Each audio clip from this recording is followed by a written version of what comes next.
Baik, terima kasih atas kesempatan yang diberikan. Saya Victoria Rinalia Lufi Mamangke dengan NIM 2302415 saat ini akan membahas mengenai pemodelan manajemen support system, mata kuliah Artificial Intelligence, dosen pengampu Christopher Simanjuntak. Kita akan masuk kepada pemodelan dalam manajemen support system, dan sebelumnya kita telah membahas mengenai materi pengambilan keputusan yang memiliki 3 fase utama, yaitu fase intelligence, fase desain, dan fase choice. Pemodelan dalam manajemen support system sangat digunakan terutama pada fase desain dan fase choice. Fungsinya ialah untuk membantu menganalisis alternatif, memperkirakan konsekuensi, dan memilih keputusan terbaik. Model merupakan representasi sederhana dari kenyataan untuk memahami, menganalisis, dan memprediksi. Manajemen support system sendiri menggunakan model untuk mendukung keputusan kompleks agar manajer bisa memilih opsi terbaik. Pemodelan manajemen support system memiliki 3 model, yakni model statistik, model finansial, dan model optimasi. Kita kulik lebih dalam. Yang pertama ada model statistik atau analisis regresi, yaitu menjelaskan hubungan antar model. Yaitu menjelaskan hubungan antar variabel. Yang berguna di fase intelligence, yaitu mengidentifikasi masalah, dan fase desain, yaitu membuat prediksi. Contohnya memprediksi permintaan barang berdasarkan harga dan iklan. Yang kedua ada model finansial. Model yang menggambarkan kondisi dan proyeksi keuangan, berguna untuk membantu menilai alternatif keputusan dari sisi biaya dan keuntungan. Contohnya analisis investasi dengan NPV, IRR, dan payback period. Yang ketiga ada model optimasi. Model ini digunakan dalam choice space, bertujuan untuk mencari solusi terbaik dengan sumber daya terbatas. Contoh, meminimalkan biaya produksi atau memaksimalkan profit. Kita masuk kepada aspek dalam pemodelan. Ada 5 aspek dalam pemodelan ini. Yang pertama ada identifikasi masalah dan lingkungan, yaitu menentukan masalah utama yang benar-benar perlu diselesaikan, serta memahami faktor internal dan faktor eksternal yang mempengaruhi. Misalnya, apakah penurunan penjualan disebabkan oleh harga, promosi, atau daya beli masyarakat? Yang kedua ada aspek identifikasi variabel. Variabel sendiri adalah faktor yang relevan dalam model, terdiri dari input, misalnya biaya produksi tenaga kerja, dan output, misalnya keuntungan dan kualitas produk. Ketiga ada aspek perkiraan atau forecasting. Menggunakan data historis untuk memprediksi kondisi masa depan. Contoh, peramalan permintaan produk 3 bulan mendatang. Yang keempat ada aspek model. Setelah masalah dan variabel teridentifikasi, dibuat model matematis atau simulasi yang bisa menggambarkan hubungan antar variabel. Selanjutnya ada manajemen model. Meliputi pengorganisasian, penyimpanan, pembaruan, dan penggunaan model secara efektif agar selalu relevan dengan situasi. Kita masuk kepada berbagai jenis model.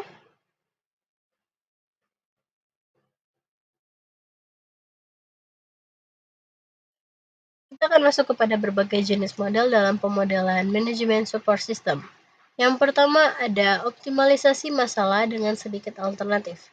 Proses dan tujuannya yaitu digunakan ketika pilihan yang tersedia relatif terbatas. Tujuannya adalah untuk menentukan solusi terbaik dari sejumlah kecil alternatif yang mungkin ada.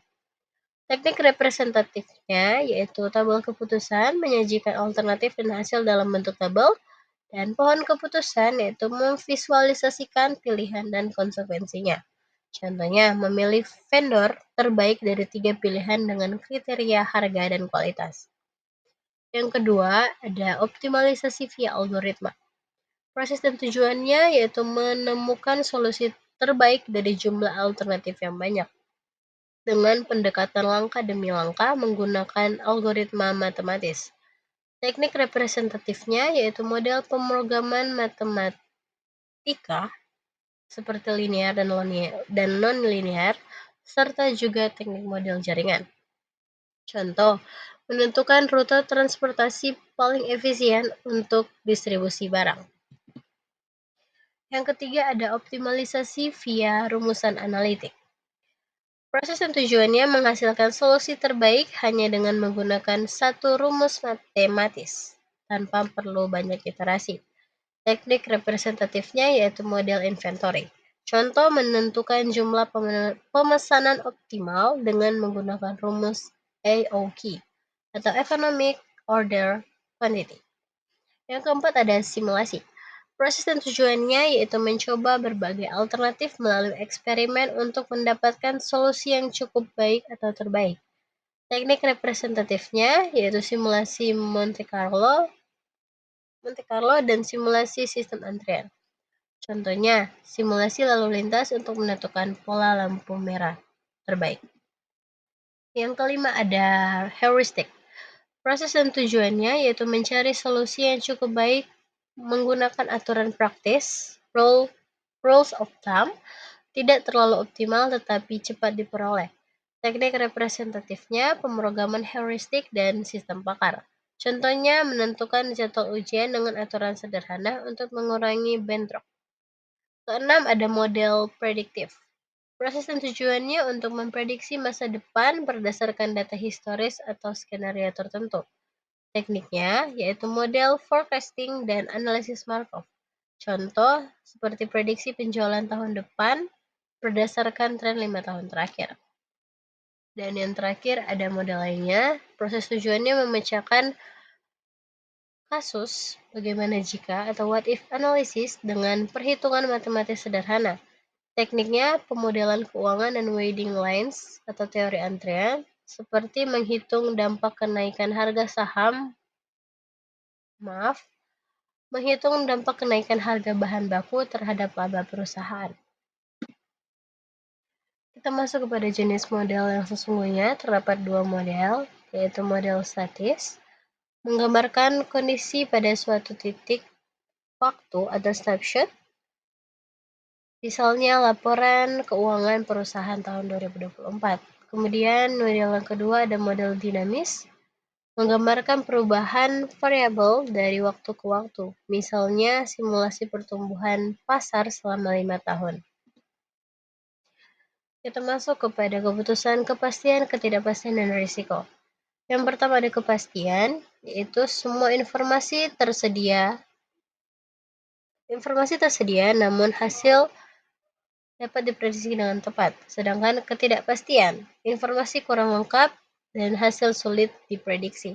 Dan yang terakhir ada risiko, hasil tidak pasti tetapi probabilitas setiap kemungkinan dapat diperkirakan, seperti contohnya investasi saham. Oke, kita akan masuk kepada diagram pengaruh.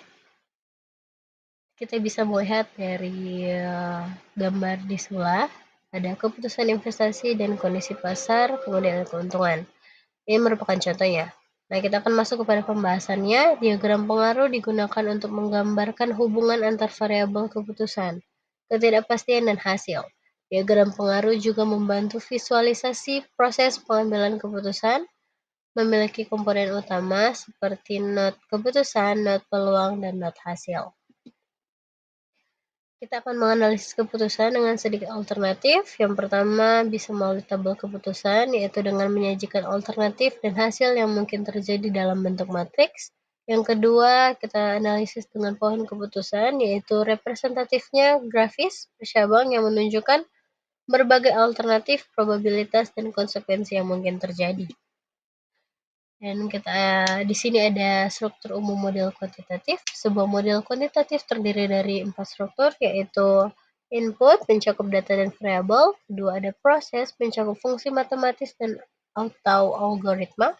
Ketiga ada output, yaitu hasil perhitungan. Dan yang terakhir ada evaluasi, merupakan hasil analisis untuk pengambilan keputusan. Kita masuk kepada linear programming. Apa sih linear programming? Linear programming atau LP adalah metode optimasi berbasis fungsi linear. Contohnya blending problem, yaitu mencampur beberapa bahan dengan biaya paling rendah tanpa melanggar batasan kualitas dan kuantitas. Formulasi umumnya terdapat 3 formulasi. Yang pertama ada decision variables, yaitu variabel yang akan ditentukan. Kedua ada objective function, yaitu tujuan, minimisasi dan atau maksimisasi. Ketiga ada constraints atau batasan, yaitu kapasitas atau biaya permintaannya. Kita masuk kepada simulasi. Di sini terdapat 4 simulasi. Yang pertama ada keuntungan. Simulasi keuntungan, yaitu fleksibel, cocok untuk sistem yang kompleks. Kedua ada simulasi kerugian, memerlukan waktu dan biaya yang besar. Ketiga ada simulasi metodologi, bermula dari formulasi model, selanjutnya ke input data, dan dijalankan simulasinya, kemudian menghasilkan analisis hasil. Dan yang keempat ada simulasi tipe, yaitu deterministik atau hasil pasti versus probabilistik atau hasil acak dengan peluang tertentu. Dan yang terakhir, kita akan bahas tentang pemrograman heuristik. Pemrograman heuristik digunakan jika masalah terlalu rumit untuk diselesaikan dengan model matematis. Heuristik sendiri adalah pendekatan berbasis pengalaman atau aturan sederhana. Tentunya memiliki keuntungan dan kekurangan. Keuntungannya ialah cepat, praktis, dan fleksibel, dan ada satu kekurangan, yaitu tidak menjamin solusi optimal. Baik, sekian presentasi dan pembahasan dari saya. Apabila ada salah kata, saya mohon maaf. Terima kasih.